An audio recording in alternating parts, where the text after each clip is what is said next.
Nah, jadi di pertemuan ini kita akan bahas tentang biokimia urin.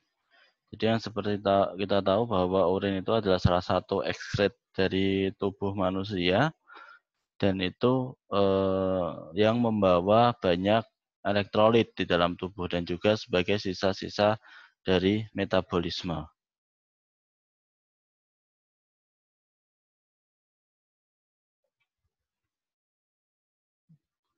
Nah, urin itu dibentuk oleh ginjal, jadi untuk membuang limbah metabolisme tubuh dan untuk menjaga keseimbangan dari cairan dan elektrolit.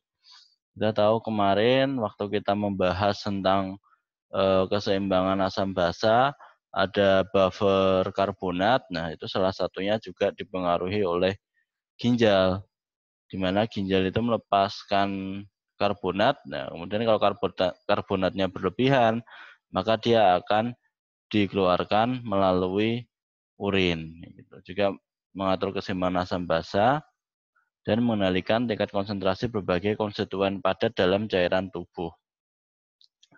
Jadi di pertemuan yang kemarin kita tahu juga bahwa di dalam tubuh manusia itu kalau perempuan ada 55%-nya cairan dan 45%-nya adalah padatan, di mana di situ dari padatan itu ada dari enzim, ada juga yang dalam bentuk sel dan juga ada protein di situ, juga ada berbagai mineral. Nah, itu yang kemudian dibuang oleh urin ketika jumlahnya berlebihan. Jadi misalnya kita dalam suatu waktu katakanlah terlalu banyak mengkonsumsi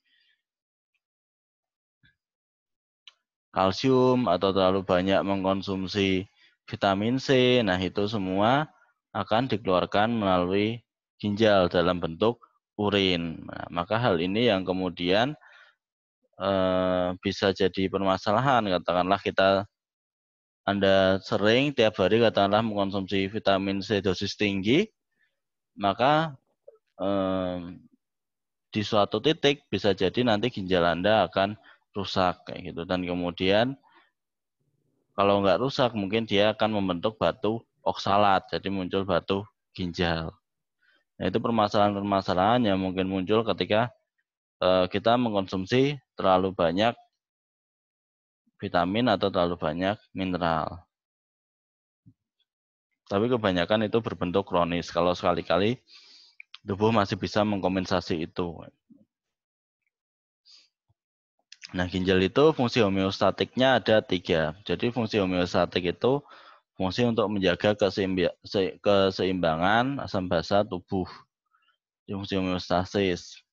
Nah, di sini ada 3 fungsi yang dijalankan oleh ginjal, yaitu dari proses penyaringan atau filtrasi. Jadi darah itu ketika di dalam tubuh beredar, dia juga melewati ginjal. Nah, di ginjal ini dilakukan filtrasi atau penyaringan. Jadi metabolit-metabolit yang tidak digunakan itu nanti akan dikeluarkan melalui urin. Nah, ketika nanti keluar, mungkin kalian masih ingat ya ada glomerulus, terus kemudian ada lengkung Henle dan ada kemudian ditampung lagi, kemudian baru kemudian dikeluarkan dalam bentuk urin. Nah, itu juga terjadi penyerapan kembali atau reabsorpsi. Nah, reabsorpsi ini biasanya kaitannya sama NaCl, natrium dan klorida, karena dia kan dua elektrolit utama. Kalau Na itu kation, klorida itu sebagai anion. Dan juga fungsinya sebagai sekresi dan pengasaman atau asidifikasi. Jadi kaitannya sebagai dia bisa menghasilkan karbonat gitu. Jadi ketika tubuh dianggap terlalu basah, nah maka ginjal ini yang kemudian berusaha untuk membuat tubuh bisa kembali dalam kondisi normal. Mungkin dari pertemuan kemarin masih ingat ya pH normalnya tubuh berapa ya?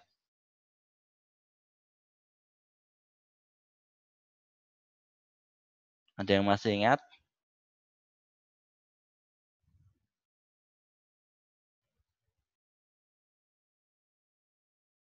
Berapa pH normal tubuh manusia?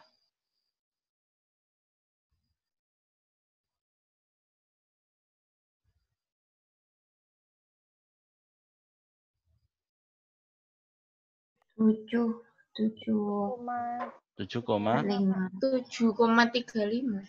Ya, 7,35 sampai 7,45 ya, sekitar itu ya.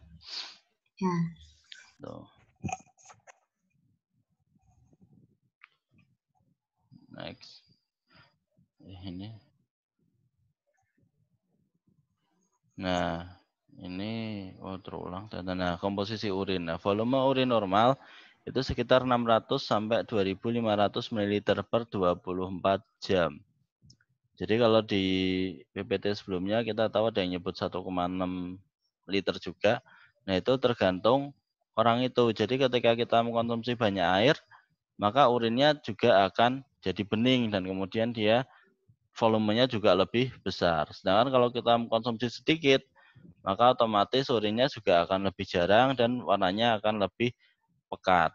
Nah, selain oleh asupan cairan, volume urin itu juga dipengaruhi oleh suhu lingkungan. Jadi kalau misalnya suhunya panas atau suhunya dingin, itu nanti akan mempengaruhi. Mungkin kalian merasakan ya ketika suhu dingin itu jadi lebih sering pipis kayak gitu karena dia untuk mengeluarkan cairan yang ada di dalam tubuh karena kan yang dari keringat kan tidak bisa keluar kalau dalam kondisi dingin, jadinya dikeluarkannya lewat urin, makanya urinnya jumlahnya lebih besar. Juga kaitannya dengan kelembaban.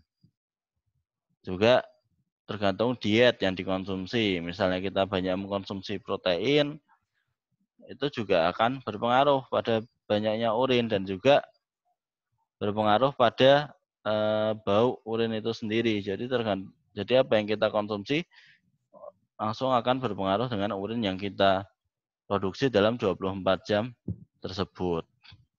Juga termasuk mental. Jadi ketika kita stres, itu cenderung kita akan menyebabkan rilis hormon dari ginjal dan kemudian menyebabkan urin itu juga jumlahnya lebih banyak. Kemudian juga berat badan dan penyakit-penyakit. Jadi misalnya obes, kemudian dia diabetes, ya tentu jumlah urinnya akan lebih banyak karena salah satu tanda diabetes adalah mengalami poliuria gitu. Dan hal ini tentu akan menunjukkan ada permasalahan dalam metabolisme tubuhnya. Nah, berat jenis urin itu 1,003 sampai 1,030 yang bisa diukur dengan urinometer. Jadi urinometer ini alat untuk mengukur berat jenis dari urin. Kemudian TDS atau total dissolved solid atau total solid yang terlarut itu sekitar 3 sampai 30 gram per liter. Yang dikeluarkan oleh tubuh itu kira-kira 50 gram dalam satu hari dalam 24 jam. Nah, kalau perhitungannya dari total solid urin itu dua angka di belakang koma dari berat jenis dikali 2,66. Nah, 2,66 ini adalah Long's coefficient. Jadi misalnya 0,30 ya tinggal dikali 2,66. Nanti hasilnya berapa? Nah, itu kemungkinan adalah total solid urin yang ada di dalam urin kita dalam 24 jam. Nah, pH urin sendiri itu lebih asam, jadi sekitar 4,7 lebih basa ya 4,7 sampai 8. Kalau dibandingkan dengan pH darah atau pH tubuh. Tapi rata-ratanya pH urin adalah 6.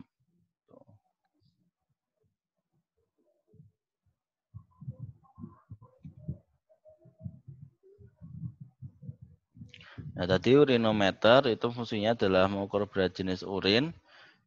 Jadi dia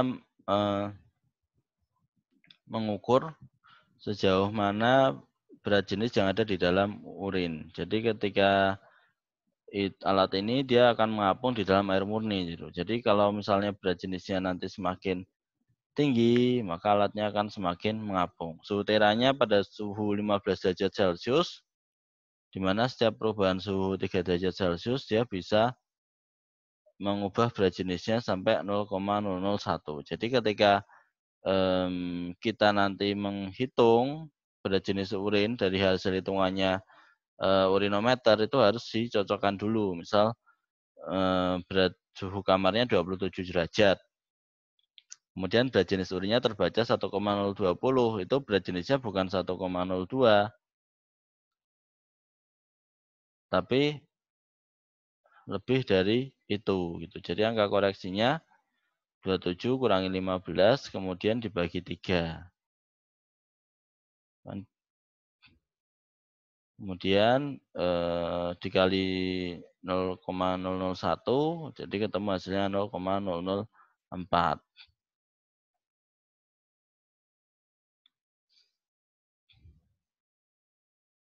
Kan jadi kan 12 bagi 3 kan 4. Nah, 4 itu kemudian dikali 0,01 karena berat jenisnya setiap perubahan 3 derajat Celcius akan berubah sebanyak 0,001.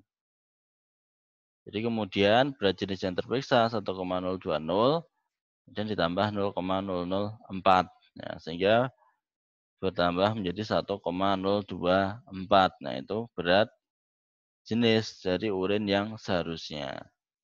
Jadi kalau di suhu tropis dia malah berat jenis yang terukur akan jadi lebih sedikit. Nah, jadi harus ditambah dengan angka koreksi supaya menjadi berat jenis yang sebenarnya. Nah, urin normal sifatnya dilihat dari colornya atau warnanya, kemudian kejernihannya atau transparansinya, terus bau atau odor, terus pH, asam atau dia alkali, dan berat jenisnya atau density. Jadi untuk sifat fisik urin normal dari warnanya yang pertama dia wajarnya berwarna kuning muda dan itu tergantung variasi diet terakhir dan juga berpengaruh pada kekentalan urin. Nah, kalau misalnya kita minum air dalam jumlah lebih banyak, maka urin itu akan menjadi lebih jernih dibandingkan kalau kita kurang mengkonsumsi air. Begitu juga kalau kita mengkonsumsi banyak protein, maka urin itu cenderung jadi lebih kental. Jadi warnanya akan lebih pekat gitu dibandingkan kalau misalnya kita lebih banyak mengkonsumsi karbohidrat. Gitu. Dan juga yang paling berpengaruh sebenarnya adalah apakah kita juga sedang minum obat atau tidak. Kalau kita banyak sedang minum obat saat itu, maka otomatis urinnya juga akan menjadi kental, lebih dengan konsumsi cairan yang sama. Jadi kesimpulannya kalau misal kalian sedang minum obat atau bahkan banyak protein, harus dibarengi dengan banyak mengkonsumsi air. Seperti itu. Nah, kemudian kebutuhan air untuk dewasa, untuk kesehatan sehari-hari sebaiknya minum 2000 ml air. Nah, kalau dihitung-hitung sebenarnya dari asupan, itu air itu sebagai cairan, kira-kira ketika kita mengkonsumsi 900 ml dan dari makanan tuh kira-kira masuknya 800 ml, hasil oksidasi dari makanan sekitar 300 ml, maka dalam sehari kehilangannya rata-ratanya kalau dari urin 1050 ml, kalau dari tinja 100 ml, dan dari kulit atau paru-paru sekitar 850 ml. Jadi 2000 ml itu untuk mengkompensasi, karena kalau misalnya kita masuk 900 ml katakanlah itu ternyata masih belum cukup. Nah, itu bisa dibagi salah satunya. Misal kita minumnya 900, dalam makanan 800, hasil oksidasinya 300. Itu pun baru mengkompensasi apa yang dikeluarkan oleh tubuh. Nah, tapi kebutuhan cairan itu pasti akan berbeda untuk tiap masing-masing orang. Nah, kalau di pertemuan kemarin, waktu kebutuhan cairan dan elektrolit itu saya sudah ajarkan ya cara menghitung kebutuhan cairan dari luas tubuh dan cara menghitung tetes infus. Oh ya, untuk yang tetes infus kemarin, itu nanti kalau kalian di rumah sakit, kalau baru PKL atau apa, itu nanti dipakai untuk menghitung asupan kalori ya. Kan ada, tapi ya tidak semua jenis infus. Kalau misalnya infusnya jenisnya NaCl ya dia nggak akan berpengaruh ya kepada asupan kalorinya. Tapi kalau dia dalam bentuk dextrose, nah itu dia akan berpengaruh terhadap asupan kalori. Nah, untuk menghitung fluid requirements atau kebutuhan cairan itu bisa dengan energi intake. Jadi kalau misal kebutuhan kita sehari 1.800 kilokalori, maka kebutuhan cairannya adalah 1.800 mililiter. Jadi itu cara yang paling simpel ya. Oh iya, pertemuan kemarin juga sudah saya ajarkan ya yang ini. Yang kedua juga berdasarkan dari berat badan. Nah, kalau berdasarkan berat badan, ini ada perbedaan untuk anak-anak. Jadi kemarin kan, kalau di slide kemarin ada hitungannya, ini cuma saya berikan standarnya aja. Jadi kalau 1 sampai 10 kilo itu sekitar 100 sampai 150 mili.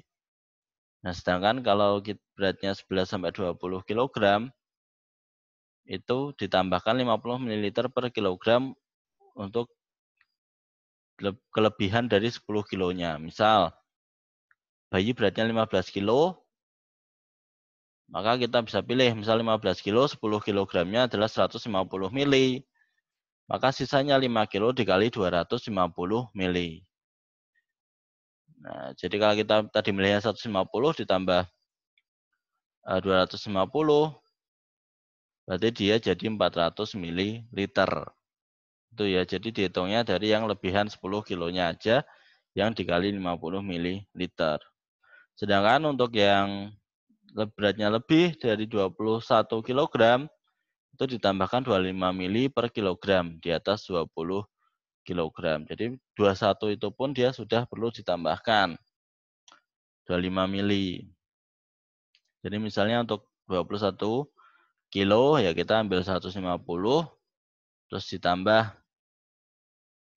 500 berarti 650 ditambah 25. Jadi dia kebutuhannya 675 mililiter dalam satu hari. Untuk remaja sekitar 40 sampai 60 mililiter, dewasa muda umur 16 sampai 30 tahun itu sekitar 35 sampai 40 mililiter per kilogram ya. Jadi misalnya nih kalian kan sekarang umurnya sekitar 18 ya, 18 19.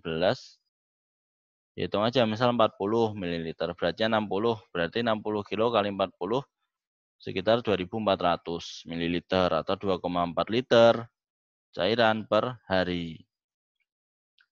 Kalau untuk sudah dewasa normal sekitar 30 sampai 35, jadi sekitar usia 40 tahunan. Dewasa umur 55 sampai 65 tahun butuh 30 ml per kilogram. Sedangkan dewasa atau lansia lebih dari 65 tahun itu butuh 25 ml per kilogram. Di pertemuan kemarin juga sudah saya berikan tabel ya untuk kebutuhan cairan. Nah, di situ kita bisa lihat bahwa ternyata semakin bertambahnya usia, kebutuhan cairan per kilogram berat badan itu akan cenderung berkurang. Metode ketiga dengan menggabungkan nih antara nitrogen dan intake. Jadi intake-nya tetap 1 ml per kilokalori ditambah 100 ml per gram nitrogen yang diasup. Nah, ini penting kalau misalnya untuk pasien yang ginjal kayak gitu. Jadi kan orang dengan penyakit ginjal dia asupan cairannya akan sangat terbatas, jadi harus ngepas ketika kalian memberikan hitungan cairan. Karena kalau nggak ngepas kenapa? Nanti kalau orang itu, oh iya nih sekedar itu ya informasi aja. Jadi kalau misalnya orang itu terkena sudah ginjalnya udah sakit atau udah rusak, itu malah kebutuhan cairannya harus dibatasi gitu. Jadi kalian harus mempertimbangkan asupan cairannya, karena kalau nanti kelebihan itu nanti bisa mempercepat proses hemodialisanya gitu. Jadi harus dibedakan juga antara yang ginjalnya sudah rusak dan yang ginjalnya masih sehat. Kalau masih sehat, kita minum cairan banyak nggak apa-apa gitu, karena nanti tetap bisa dikeluarkan melalui urin. Tapi kalau sudah sakit ginjal, nah itu harus berhati-hati, harus dipertimbangkan asupan cairannya dan asupan nitrogen. Nitrogen ini dari mana sih? Dari protein. Nah, metode keempat itu dari luas tubuh, luas permukaan tubuh. Jadi 1,5 ml per meter kubik. Itu kebutuhan cairan. Berikutnya, menjelaskan lagi ada warna urin. Warna urin itu digunakan sebagai indikator hidrasi atau kecukupan minum air. Jadi warnanya ada jernih sampai warna yang kuning pucat, jadi sampai kuning. Kalau misalnya warnanya gelap, itu dicurigai. Bisa jadi dia hematuria. Hem itu kan darah ya. Hematuria itu berarti dia darahnya masuk ke urin. Itu yang pertama kemungkinannya. Yang kedua bisa hemoglobinuria. Kalau Hb itu fokus hemoglobin ya, bagian dari sel darah merah. Jadi mungkin hemoglobinnya masuk ke dalam urin. Atau bilirubinuria dan urobilinuria. Bilirubin dan urobilin itu sisa metabolisme dari porfirin atau sisa metabolisme hati simpelnya. Berarti bisa jadi dia ada bilirubin. Kalau ada bilirubinnya warnanya nanti gelap cuma cenderung ke arah biru. Terus bisa juga isinya ada urobilin atau porfiria. Porfiria itu kan siklus produksi porfirin. Nah, porfirin itu sel darah. Jadi dia mungkin ada porfirin di dalam urin gitu. Jadi dia warnanya gelap. Nah, kalau misalnya urin kita warnanya sampai agak kemerah-merahan, kalau selain kemungkinannya darah, itu mungkin ada satu warna dari dalam makanan yang kita konsumsi. Jadi ya kalau waktunya kalian luang mungkin bisa diperhatikan ya habis mengkonsumsi makanan dengan pewarna itu akan ada perbedaan warna urin. Urinnya akan warnanya menjadi lebih kental. Tuh, jadi harus jadi bisa diperhatikan. Makanya orang itu ketika dia banyak mengkonsumsi makanan yang mengandung pewarna, itu sebenarnya dia sedang menyiksa tubuhnya. Karena ginjalnya akan bekerja secara lebih keras dari biasanya. Ini senyawa dalam urin normal, itu yang pertama end product atau produk akhir dari metabolisme nitrogen. Jadi urea, ada asam urat, ada kreatinin. Jadi metabolisme protein dalam tubuh. Nah, bentuk akhirnya semuanya dikeluarkan melalui urin.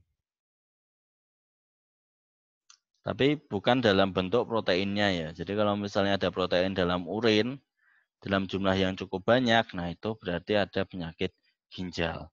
Kalau isinya urea, asam urat, dan kreatinin dalam jumlah yang normal, itu nggak ada masalah.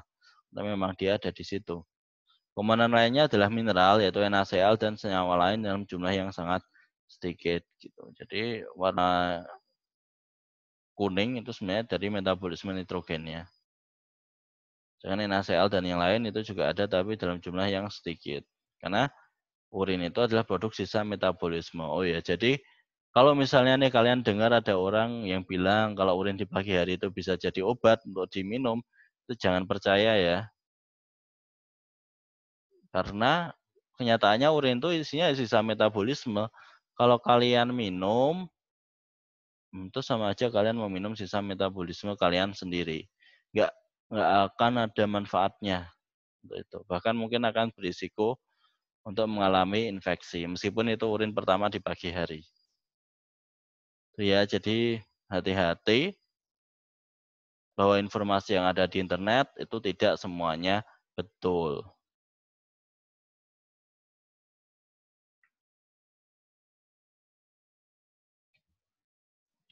Nah, kemudian kita bicara tentang nefron. Jadi ginjal itu bentuknya bukan, ya bentuknya seperti itu ya. Itu isinya bukan daging ya, tapi yang di dalam situ adalah nefron. Di mana satu ginjal itu terdiri dari 1 sampai 1,5 jutaan nefron. Jadi nefron ini yang sangat banyak. Nah, karena ginjal ini terdiri dari nefron yang sangat banyak, ketika terjadi kerusakan ya maka risikonya juga tinggi karena kan bentuknya kecil-kecil. Nefron ini terdiri dari satu paket, jadi dari bundelan kapiler glomerulus yang ada di kapsula Bowman, kemudian ada tubulus convolutus proximal, terus ada lengkung Henle, terus ada tubulus convolutus distal, terus ada ductus colligans yang untuk aliran untuk keluarnya urin. Jadi ada glomerulusnya, tubulus convolutus proximal, untai Henle, tubulus convolutus distal, sama ductus colligans. Itu yang ada di dalam nefron.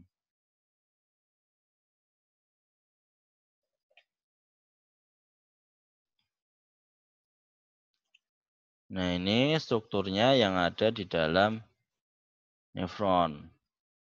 Bisa dilihat di tengah itu glomerular kapsulnya atau kapsula Bowman. Glomerulusnya itu yang ada di dalamnya, yang kayak bundelan pembuluh darah itu.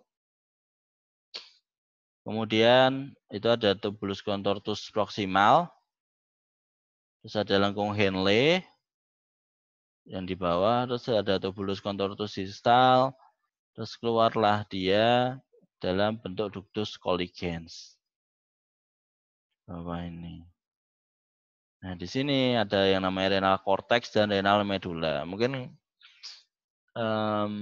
ya pasti sudah pernah ya lihat di anatomi atau fisiologi, itu ada bentuk ginjal. Nah, ginjal kan ada dua lapisan, ada cortex, ada medulla. Nah, cortexnya itu isinya itu glomerulus sama tubulus contortus proximal sama tubulus contortus distal sama bagian dari ductus sebagian. Nah, kemudian di bawah itu adalah simpah Henle atau lengkung Henle-nya. Yang itu kemudian juga ada ductus yang menghubungkan ke penampung yang ada di ginjal.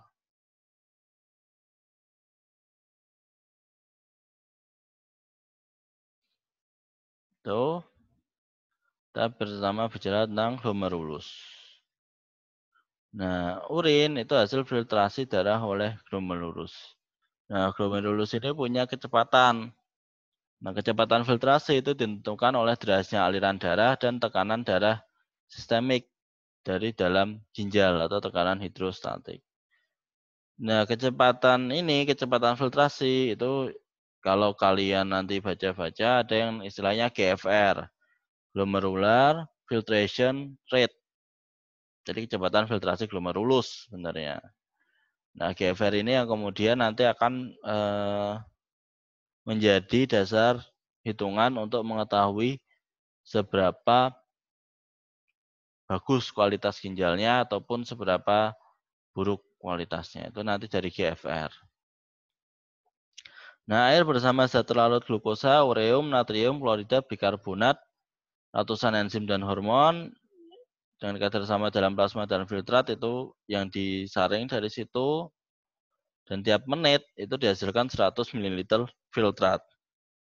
Nah, di sini seharusnya protein dan sel darah itu tidak bisa masuk. Jadi tidak bisa namanya protein dan sel darah itu harusnya masuk ke ginjal. Kalau sampai dia masuk, ada yang salah di situ. Biasanya karena glomerulonefritis atau radang glomerulus.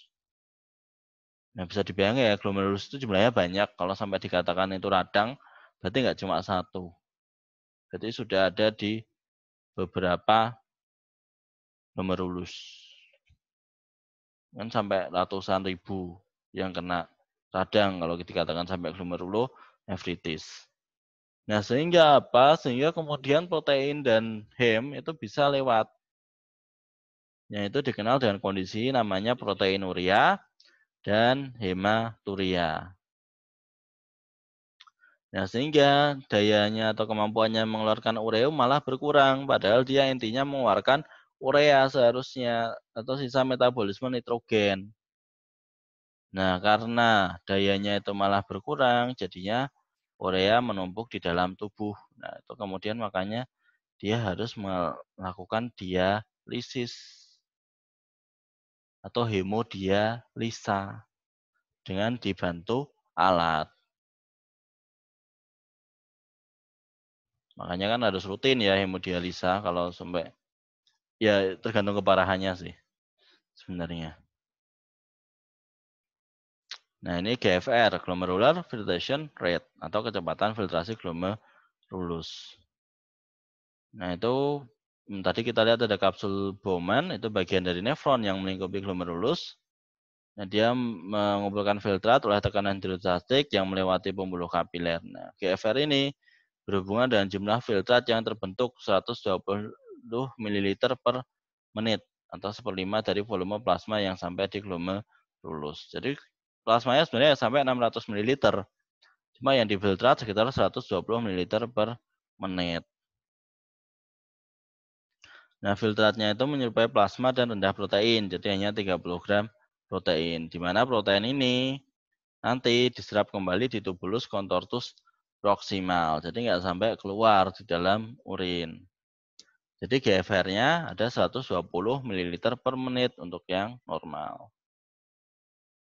Nah, kalau kurang berarti ada kerusakan di dalam ginjal. Kemudian dari glomerulus masuk ke tubulus proximal, tubulus contortus proximal atau tubulus convolutus proximal untuk bahasa Inggrisnya.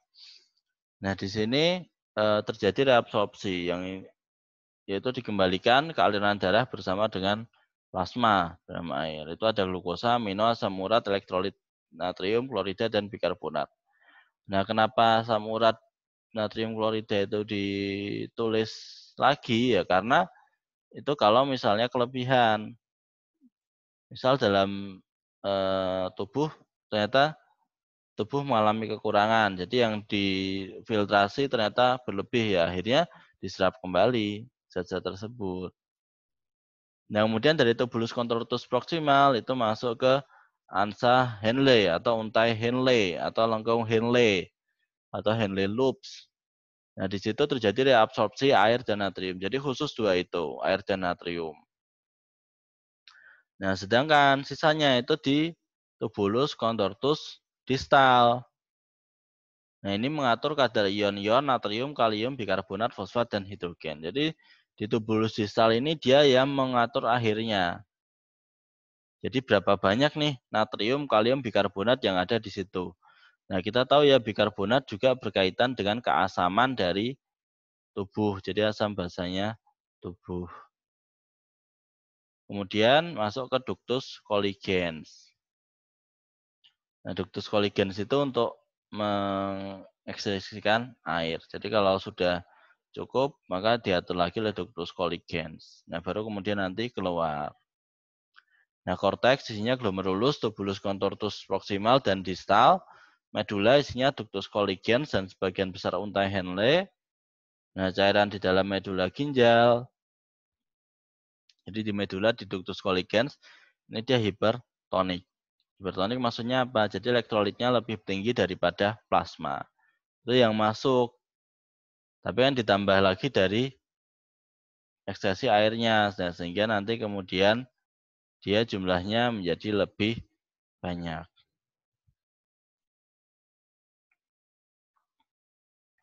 Ini bentar ya.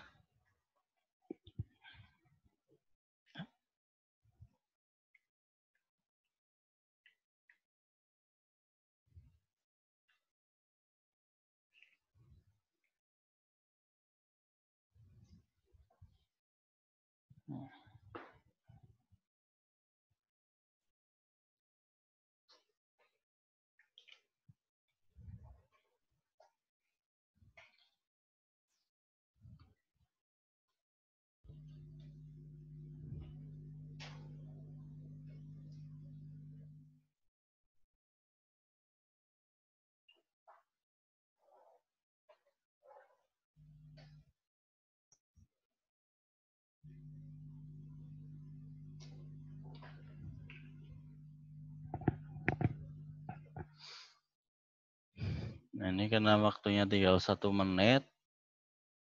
Nanti silahkan dibaca sendiri, ada tubulus contortus proximal, atau protein diserap lagi secara endositosis dan diuraikan menjadi asam amino. Terus ini di lengkung Henle untuk mengubah filtrat menjadi hipotonik, terus tubulus contortus distal itu untuk menyerap kembali untuk yang cairan. Sini ada tubulus. Itu reabsorpsi glukosa dan hasil filtrasi dari glomerulus. Ini fungsi homeostatik. Ini kalau di dalam ginjal itu glukosiria dikatakan glukosiria kalau glukosa darah itu lebih dari 170 sampai 180 mg per sen. Isinya ini regulasi air di tubuh, ini clearance. Ini untuk pengasupan cairan dan